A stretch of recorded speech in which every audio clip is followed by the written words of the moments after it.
Gold trusted gold buyers మీరు తాకట్టు పెట్టిన బంగారాన్ని విడిపించి ఈ రోజు ఉన్న మార్కెట్ ధరకు కొనబడను. మీరు అప్పటికి ఒంటరిగా ఉండేవాళ్ళ, మీ హస్బెండ్ గారు ఉండేవాళ్ళ విన్నాను. లేదు, పాలిటిక్స్కి వచ్చిన తర్వాత కొద్ది రోజుల తర్వాత ఎవరి డిస్టర్బెన్సెస్ వల్ల నేను కొంచెం ఒంటరిగా ఉండడం జరిగింది. ఓకే, ఈయన గురించి ఒంటరిగా ఉండడం స్టార్ట్ చేశారు లేకపోతే లేదు, ఆవిడ వలన నేను నా ఫ్యామిలీకి దూరమే ఒంటరిగా ఉండటం జరిగింది. మీ ఎక్స్ హస్బెండ్తో నేను ప్రాబ్లమ్స్ ఏం లేవా మీకు? ప్రాబ్లమ్స్ అంటూ పెద్దగా లేవు, కానీ డిస్టర్బెన్సెస్ అంటూ ఉన్నాయి. అంటే తను ఎప్పుడు ఫారెన్లోనే ఉంటారు, తను ఎప్పుడు ఇండియాకి రావడానికి ఇష్టపడేవారు కాదు. నాకు ఫారెన్కి వెళ్ళడం ఇష్టం లేదు, నాకు ఎప్పుడు ఇండియాలో ఉండటం ఇష్టం. సో మేము ఎంత రిక్వెస్ట్ చేసినా వచ్చేవాళ్ళు కాదు. ఫ్యామిలీకి ప్రిఫరెన్స్ కంటే తను ఎక్కువ మనీకి ప్రిఫరెన్స్ ఇచ్చేవాళ్ళు. మేము చాలాసార్లు అడిగాం, ఇలా నాకు లోన్లీగా ఉండడం ఇష్టం లేదు, మీరు వచ్చి ఫ్యామిలీతోనే ఉండండి అని. తను ఒప్పుకునే వాళ్ళు కాదు. సో అలా మా మధ్యన డిస్టర్బెన్సెస్ పెరిగాయి, వాని వల్ల ఇంకొంచెం పెరిగి ఇంక సెపరేట్ అవుదామని నిర్ణయించుకున్నాం. ఓకే, మీ ఇద్దరు కలవడానికి రీజన్ ఎవరు, అసలు ముఖ్య కారణం ఎవరు? అంటే మీ ఇద్దరు పరిస్థితులు ప్రభావాలు అవసరం. పరిస్థితులు ప్రేమ కాదా? ప్రేమ కూడా పరిస్థితుల వల్ల మేము కలిసిన తర్వాత మా మధ్యలో ప్రేమ మొదలైంది. ఓకే, ఆ ప్రేమ కోస్తా ఎక్కువైంది. పలాసలో నేను ఉండేటప్పుడు ఎలా పోతే నాకెందుకు, నా కుటుంబ రాజకీయాల్లో తీసుకెళ్లి నన్ను స్పాయిల్ చేశారు, నా క్యారెక్టర్ అసాసినేషన్ చేశారని వాళ్ళ ఇంట్లో తను ఉండిపోవచ్చు, లేకపోతే తను నిర్ణయం తీసుకోవచ్చు. అవును, ఇంకా నన్ను పాపం ఒంటరిని చేస్తారు, ఆయన వెళ్ళి పలాసలో ఉన్నాడు, ఎలా భోజనం చేస్తున్నాడు, ఎక్కడికి వెళ్తున్నాడు, ఆయన కార్లు ఏంటి, ఆయన మనుషులు ఏంటి, ఆయన ఎక్కడ ఉండాలి, ఇవన్నీ చూడవలసిన అవసరం తనకేంటి? ఏంటి అవసరం? నాకేమైనా ఆస్తులు ఉన్నాయా, అంతస్తులు ఉన్నాయా, లేకపోతే పవర్ ఉందా, లేకపోతే ఏముందని చెయ్యాలి. కానీ అక్కడ ఏంటంటే ఒక తోటి మనిషిగా అభిమానం చూపించింది. నేను ఇబ్బందుల్లో ఉండేటప్పుడు నా కోసం ఇంత బాధ్యత వహించినటువంటి అమ్మాయిగా, తను నష్టపోతూ నా కోసం నిలబడినటువంటి అమ్మాయిగా నాకు కూడా ఒక ఏ ప్రేమనైతే కోల్పోయినాను జీవితంలో, ఆ ప్రేమ నేను ఆమె దగ్గర పొందాను. సో ఇది నేను అనుకుంటాను గత జన్మ సుకృతం. ఏది కూడా ఊరికే రాదు, జన్మల అనుబంధం అది కంటిన్యూషన్ వస్తుంది. గత జన్మలో అక్కడ తాగింది ఇప్పుడు ఇక్కడతో కంటిన్యూ అవుతుంది. అని మీరు గత జన్మలో కూడా మనిషిగా వచ్చారంటారా? ఇప్పుడు రెండు ఉంటాయి సార్. కృష్ణ పరమాత్ముడు చెప్పినట్టు కర్మ సిద్ధాంతం ఒకటి ఉంటుంది. ABCD గత జన్మలో నేర్చుకున్నాం అనుకోండి, EFGHL ఎక్కడి నుంచి స్టార్ట్ చేస్తాం. అంటే ఈ నుంచి ఎలా స్టార్ట్ చేస్తామంటే ABCD గత జన్మలో నేర్చుకున్నటువంటి ఆ కంటిన్యూషన్ అనేది ఈ జన్మకు ఉంటుంది అన్నది ఖచ్చితంగా గత జన్మ సుకృతాలు, గత జన్మ వ్యవహారాలే ఈ జన్మ కొనసాగింపుగా ఉంటాయని కృష్ణ పరమాత్ముడు చెప్పింది, గీతలో కూడా చెప్పినటువంటిది. అది ఒకవైపు నమ్మితే అది నిజం. నేను కర్మ సిద్ధాంతాన్ని నమ్ముతాను కాబట్టి అది నిజం. లేదు సైంటిఫిక్గా వెళ్ళామనుకోండి, ఇట్స్ ఎ కెమికల్ రియాక్షన్, రసాయనిక చర్య. మనిషికి మధ్యన జరిగినటువంటి ఆలోచనలు, కలయికలు, ఆ పరిస్థితుల ప్రభావాలు బట్టి ఒక మనిషి మీద ఒక మనిషికి ఆకర్షణ, కోపము, వ్యతిరేకత, రకరకాల భావాలు ఎందుకు కలుగుతాయంటే రసాయనిక చర్యల వల్లే కలుగుతాయి. అలా అని కూడా అనుకోవచ్చు, సైన్స్ ఎప్పుడైనా కలగొచ్చు అంటారా? కలగచ్చు అంతే. ఏ మనిషి ఎప్పుడు ఎలా మారుతారో, ఎప్పుడు శత్రువులు అవుతారో, ఎప్పుడు మిత్రులు అవుతారో, ఎప్పుడు ఏ రకంగా మారుతాం అన్నది ఇదంతా మనిషికి మధ్య ఉండేది కెమికల్ బ్యాలెన్స్. అది ఇంబ్యాలెన్స్ అయితే ఇంకో రకంగా మారుతాం, వైలెంట్ గా మారుతాం. సైన్స్ ప్రకారం లేదు, కర్మ సిద్ధాంతం ప్రకారం అయితే గత జన్మ సుకృతం. ఏదనుకున్నా మాది కెమిస్ట్రీ పరంగా చూసుకుంటే, సైన్స్ ప్రకారం చూసుకుంటే రసాయనిక చర్య, లేదు కర్మ సిద్ధాంతం ప్రకారం చూసుకుంటే గత జన్మ సుకృతం. ఓకే, మధు గారు, మీరు ఇద్దరు కలిసి ఉండడం స్టార్ట్ చేశాక మీలో ఉన్న మార్పులు ఏం చూసారు మీ జర్నీ? అంటే ఏ ఒంటరితనంతో నేను బాధపడ్డానో, ఏ ప్రేమ తక్కువై నేను సఫర్ అయ్యాను. మీకు కూడా ప్రేమ తక్కువైంది ఇంట్లో? మరి ఇద్దరు వేరేగా, ఒకళ్ళు ఫారెన్ లో ఒకళ్ళు ఇండియాలో ఉంటే ప్రేమ తక్కువ ఉంటుంది. వైఫ్ అండ్ హస్బెండ్ అంటే దగ్గరగా ఉంటాయి కదా బాండ్ అనేది. అంటే లాంగ్ డిస్టెన్స్ లవ్ స్టోరీస్ అని ఇప్పుడు రీసెంట్ గా బాగా వైరల్. నాకు అలాంటివి నచ్చవు. కొంతమంది ఒక్కొక్క స్టోరీస్ నచ్చుతారు. మీకు లాంగ్ డిస్టెన్స్ స్టోరీస్ నచ్చవు. నాకు మాత్రం నా పక్కనే హస్బెండ్ ఉండాలనే ఫీలింగ్ తో ఉన్న అమ్మాయి నేనైతే మొదటి నుంచి ఉన్నాను. సో నాకు ఎవరైతే నేను శ్రీనివాస్ గారితో నా లైఫ్ స్టార్ట్ చేశానో, నా జర్నీ, అప్పటి నుంచి నాకు హ్యాపీనెస్ కానీ, మీరు అన్నట్టు నా ఒంటరితనం పోయి నాకు అంటూ ఒక తోడు దొరికింది. హ్యాపీగా ఉన్నాను. నన్ను వదిలే ఏ రోజు కూడా ఎక్కడికి ఇంతవరకు ఈ 4 years లో ఎప్పుడు ఎక్కడికి పోలేదు. ఎప్పుడు నాతోనే ఉంటారు. ఎక్కడికి వెళ్ళినా ఇద్దరం కలిసే ట్రావెల్ చేస్తాం. ఏ పనైనా ఇద్దరం కలిసే చేస్తాం. ఈవెన్ ఎలక్షన్ క్యాంపెయిన్ కానీ ఎక్కడికి వెళ్ళాలన్నా అన్ని ఇద్దరం కలిసే చేస్తాం. నాకు చాలా హ్యాపీగా ఉంది. నేను కోరుకున్న జీవితం నాకు దొరికినట్టు అనిపిస్తుంది. మీ ఇద్దరి మధ్యన హ్యాపీగా ఉండొచ్చు, కానీ సొసైటీ కానీ లేకపోతే మీరు మిమ్మల్ని నమ్మి ఓట్లు వేయడానికి కానీ లేకపోతే ఎవరైతే జనాలు ఉన్నారో వాళ్ళ మాటలను మీరు పట్టించుకుంటారా? సొసైటీకి మా వల్ల వచ్చిన ఇబ్బంది ఏంటి నాకు అర్థం కాదు. అంటే మీరు ఏం చూపిద్దామని అనుకుంటున్నారు? ఏం చూపిద్దాం? ఒక హస్బెండ్ తో డిఫరెంట్ ఒక అమ్మాయి, ఒక వైఫ్ తో డిఫరెంట్ అబ్బాయి కలిసి ఇంకొక పెళ్లి చేసుకుంటున్నాం. దానికి ఇంకేం చూపించాలనుకుంటున్నారు ఎవరైనా? దీంట్లో ఏం చూపిద్దాం అని మీరు అనుకుంటున్నారు? ఎందుకు మీరు అందరికీ మీకు ఇది నెగిటివ్ కనిపిస్తోంది? నాకు నా హస్బెండ్ తో డిఫరెన్సెస్ ఉన్నాయి, ఇతనికి ఈమె వైఫ్ తో డిఫరెన్సెస్ ఉన్నాయి. సో మా ఇద్దరం కలిపి ఒకటయ్యాం. దానిలో తప్ప ఉంది. ఎంతమంది సెకండ్ మ్యారేజ్ చేసుకోవట్లేదు, 3-4 పెళ్లిళ్ళు చేసుకుంటున్నారు. మేము 2వ పెళ్లి చేసుకున్నాం. దీంట్లో ఎందుకు అంత చెప్పకుండా చేసుకుంటున్నారు? 3 పెళ్లిళ్ళు 4 పెళ్లిళ్ళు చేసుకుంటున్నారు. పెళ్లిలో ఒక ప్రెగ్నెంట్లు చేస్తున్నారు, పిల్లల్ని కనేస్తున్నారు, వదిలేస్తున్నారు, వీధిని పడేస్తున్నారు. మేము అవేమీ చేయలేదు. మేము మాకు డిఫరెన్సెస్ ఉన్నాయి, వీళ్ళకి డిఫరెన్స్ ఉన్నాయి. మా పబ్లిక్ చెప్పాం, మా ప్రజలకు చెప్పాం, మా ప్రజలకు చెప్పే మేము మొన్న ఎలక్షన్ చేసాం. ఎలక్షన్ లో నేనే దగ్గరుండి చేశాను. వాళ్ళకి అన్ని నా గురించి తెలుసు. మా ఇద్దరిని దగ్గరుండి చేసాం. మా పిల్లల్ని చూసుకున్నాం, వీళ్ళ పిల్లలు పెళ్లి చేస్తారు, వీళ్ళ పిల్లలు సెటిల్మెంట్లు చదివించుకున్నాం. మేము గాలికి వదిలేదు కుటుంబాలకి. వీళ్ళ కుటుంబానికి ఆస్తి మొత్తం ఇచ్చేస్తున్నాడు, రోడ్డు మీదకి వచ్చారు. నేను నా తల్లిదండ్రుల ఆస్తితో నేను ఉన్నాను.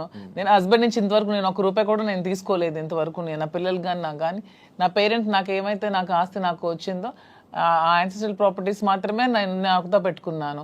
మీ ఎవరికి మేము ఏం బాధ పట్టుకున్నా, ఎవరికి ఎందుకు మేమేం దీనివల్ల ఎవరై సఫర్ అయ్యేది ఏముంది? తిరిగి పైగా మా కార్యకర్తలు మా ప్రజలు మీరు వచ్చి మైక్ పెట్టండి చాలా చాలా హ్యాపీగా ఉన్నారు. ఎందుకంటే శ్రీనివాస్ గారి ఇంటికి వెళ్ళినప్పుడు ఏదైతే వాళ్ళకి లోటు ఉండేదో, అంటే వాణి సరిగ్గా చూసుకునేది కాదు, ఈవెన్ మంచినీళ్ళు కూడా ఇచ్చేది కాదు. హస్బెండ్కే చూడదు ఆమె, ప్రజలకి ఏం చూస్తుంది? ఇప్పుడు అదేమీ లేదు. నేను ప్రతి ఒక్క కార్యకర్తకి బాగా చూసుకుంటానని వాళ్ళకి నమ్మకం కలిగి నా దగ్గర రావడం స్టార్ట్ చేశారు. నాతో ట్రావెల్ చేస్తున్నారు, నన్ను అభిమానిస్తున్నారు, ఆదరిస్తున్నారు, నన్ను అమ్మలాగా చూసుకుంటున్నారు అందరు కూడా. ఇప్పుడు 22లో ఈ గొడవ స్టార్ట్ అయింది. 24లో నేను ఎమ్మెల్యే పోటీ చేశాను.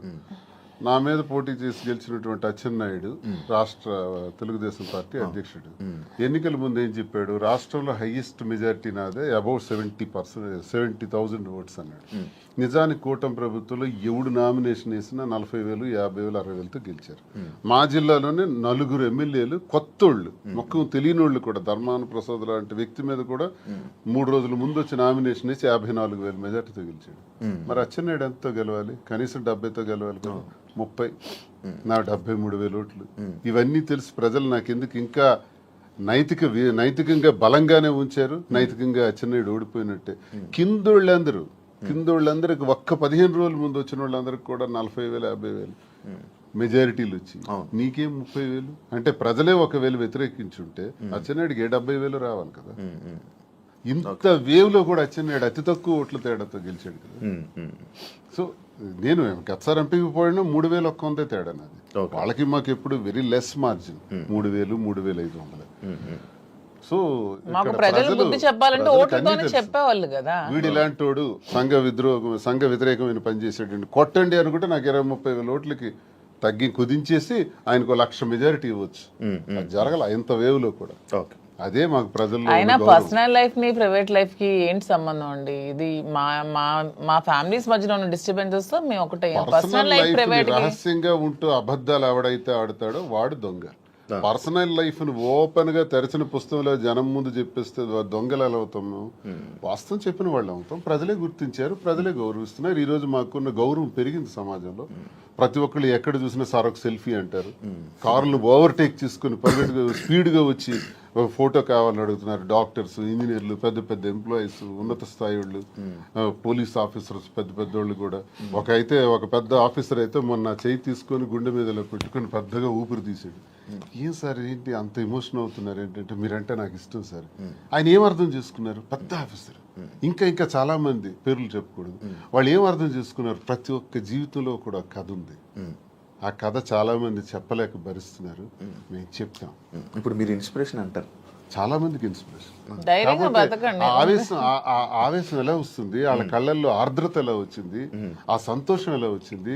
1,600 ఉన్నటువంటి యూట్యూబ్ మా ఫాలోవర్స్ ఈ రోజు 1,00,000 దాటారు. 1,45,00,000 వ్యూవర్షిప్ ఎలా వచ్చింది? ఇదంతా ఎక్కడి నుంచి వచ్చింది? అభిమానంతో వస్తుంది. అభిమానమా కాంట్రవర్సీ అంటారు? కాంట్రవర్సీ ఎందుకు రావాలంత? ఫాలో అప్ చేయాలి. న్యూస్ కదా, లేటెస్ట్ న్యూస్ కదా, లేటెస్ట్ రెండు ఉంటాయి. ప్రతి ఒక్కరికి 2 ఉంటాయండి. ఎవరికైనా సరే 2 కోణాలు ఉంటాయి. ఏ మనిషికైనా సరే విమర్శలు ఉంటాయి, పొగడ్తలు ఉంటాయి, 2 ఉంటాయి. అవన్నీ బ్యాలెన్స్ చేసుకొని వెళ్తేనే జీవితం. రావణుణ్ణి మెచ్చింది ప్రజలే, రాముణ్ణి మెచ్చింది ప్రజలే. రెండు ప్రజలు మీకు రావణ ఇష్టం ఉండొచ్చు, నాకు రావణాసుడు అంటే ఇష్టం. ఎవరి లైఫ్ స్టైల్ వాళ్ళది. నాకు రావణాసుడు హీరో, నేను హీరోగా చూస్తాను. సార్ రాముడు అంటే హీరో, అది ఎవరి ఇష్టం వాళ్ళది. మీరు ఆయన ఎలా చూస్తున్నారు? రాముడు అనుకుంటున్నారు, రావణాసుడు అనుకుంటారు? నేను డిఎస్ అనుకున్నాను. డిఎస్ కి ఒక బ్రాండ్ ఉంది, దువ్వాడ శ్రీనివాస్ అంటే ఒక బ్రాండ్. ఎవరితో కంపేర్ చేయను, ఈ స్పెషల్ అంటే. సార్ మీ బిజినెస్ అన్ని వదిలేసారా? వదిలేదు, అన్ని లాగేసుకున్నారు. మేమేం బిజినెస్ వదిలేదు. మైన్స్ నాది 25 years నుంచి మైన్స్ కంపెనీ. ఎప్పుడు మైన్స్ ప్రపంచ స్థాయిలో కూడా ఐకాన్ బ్రౌన్ గ్రానైట్ ఓనర్ గా మంచి పేరు ప్రఖ్యాతులు సంపాదించాం. మైన్స్ లో బాగా పీక్స్ కి వెళ్ళాను. ఈ గవర్నమెంట్స్ లో గవర్నమెంట్ ఉంటే ఒకలాగా, లేకపోతే రిజల్ట్ రోజు ఈవినింగ్ లాగేసుకున్నాను. 4వ తారీఖు ఎన్నికల ఫలితాలు వచ్చాయంటే ఆ సాయంత్రం కల్లా నా మైనా ఒక్కసారి కొట్టి పంపించేశారు. ఈ రోజు వరకు పర్మిట్స్ ఇవ్వట్లా.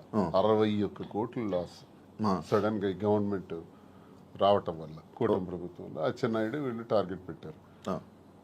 సరే ఇవన్నీ చేస్తుంటారు వాళ్ళు, భరిస్తుంది. శ్రీను గారు అంత మైనింగ్ కంపెనీలు అలాంటి పెద్ద పెద్ద బిజినెస్లు చేసిన మీరు రీసెంట్గా చీరలు బిజినెస్లోకి తీసుకొచ్చేసారని చెప్పి కామెంట్స్ తీసుకొచ్చి కామెంట్స్. దానికి బిజినెస్, సారీస్ బిజినెస్ కాదా? ఏదైనా బిజినెస్ ఏనండి, దానిలో కామెంట్ చేయడానికి ఏముంది? ఇప్పుడు శ్రీనివాస్ గారు ఎప్పుడు మైన్స్ బిజినెస్, తను ఫస్ట్ నుంచి కూడా. పర్లాకిమిడిలో వరల్డ్ ఫేమస్ మెటీరియల్ తను అక్కడ ఉంది. పర్లాకిమిడిలో తను క్వారీ చేశారు. ఆ క్వారీని కూడా ఇలా లిటిగేషన్స్ పెట్టి కేసులు పెట్టేసి ఇతను ఓడిపోగానే వాళ్ళ పార్టీ రాగానే టీడీపీ హయాంలో క్లోజ్ చేసేసారు. దాన్ని నిలదక్కుని పాపం మళ్ళీ కొత్తగా టెక్కల్లో స్టార్ట్ చేశారు. దాన్ని కూడా మొన్న రిజల్ట్ రోజు ఈవినింగ్ మొత్తం కూల్ చేశారు. కోర్టులో కాంట్రాక్ట్స్ వర్క్స్ చేశాం మేమిద్దరం, దాన్ని ఆపేశారు. సో ఇంకేం చేయాలి? నాకు ముందు నుంచి కూడా ఈ శారీస్ విషయంలో నాకు ఒక ప్యాషన్ ఉంది. నాకు ఒక ఫ్యాషన్ మీద ఒక ప్యాషన్ తో, ఇంట్రెస్ట్ తో నాకు ఈ శారీస్ స్టోర్ పెట్టాలని ఎప్పటి నుంచో ఆలోచన ఉంది. దట్టు ఈ శారీస్ బిజినెస్ ఏంటి, పాలిటిక్స్ కి సంబంధం లేకుండా ఉండే బిజినెస్, పీపుల్ కి మాకు, పబ్లిక్ కి మాకు రిలేటెడ్ గా ఉండే బిజినెస్ అనేది ఈ శారీస్ బిజినెస్. ఎందుకంటే మేము పబ్లిక్ ఎంత ఫెయిర్ గా ఉంటే వాళ్ళు నచ్చితే మా దగ్గరికి వస్తారు, కొనుక్కుంటారు, వెళ్తారు. సో దీనిలో పొలిటికల్ ఇంటర్ఫీరెన్స్ అంటూ ఏమీ ఉండదు. సో అందుకని నేను శ్రీనివాస్ గారికి ఇంతవరకు మనం మైండ్స్ ఇవన్నీ చేసాం, చేసి ఎప్పుడు కోల్పోతున్నా ఉన్నాం, ఎప్పుడు కూడా నిలదొక్కుకోలేదు. ఈ 4 years లో కూడా 30-40 crores వరకు పెట్టాం, లాస్ అయిపోయాం. మళ్ళీ ఇదే స్టార్ట్ చేసాం. మళ్ళీ నెక్స్ట్ టైం పార్టీ వస్తుందో రాదో, మళ్ళీ ఏమవుతుంది, పొలిటికల్ గా ఇబ్బంది పడుతున్నాం. కాబట్టి ఇదన్నిటికీ డిఫరెంట్ గా మనం తెలంగాణ అంటే ముందు నుంచి శ్రీనివాస్ గారికి నాకు హైదరాబాద్ మా ఫేవరెట్ ప్లేస్, మా ఇద్దరికి కూడా. హైదరాబాద్ ప్రజలు కూడా చాలా మంచి మనసున్న మనుషులు, ఎవరు వచ్చినా ఆదరిస్తారు. బ్రతకడానికి బ్రతుకు తెరునిస్తుంది హైదరాబాద్. అదొక చాలా పెద్ద ప్రపంచం హైదరాబాద్ అనేది, చాలా మందికి లైఫ్ నిస్తుంది.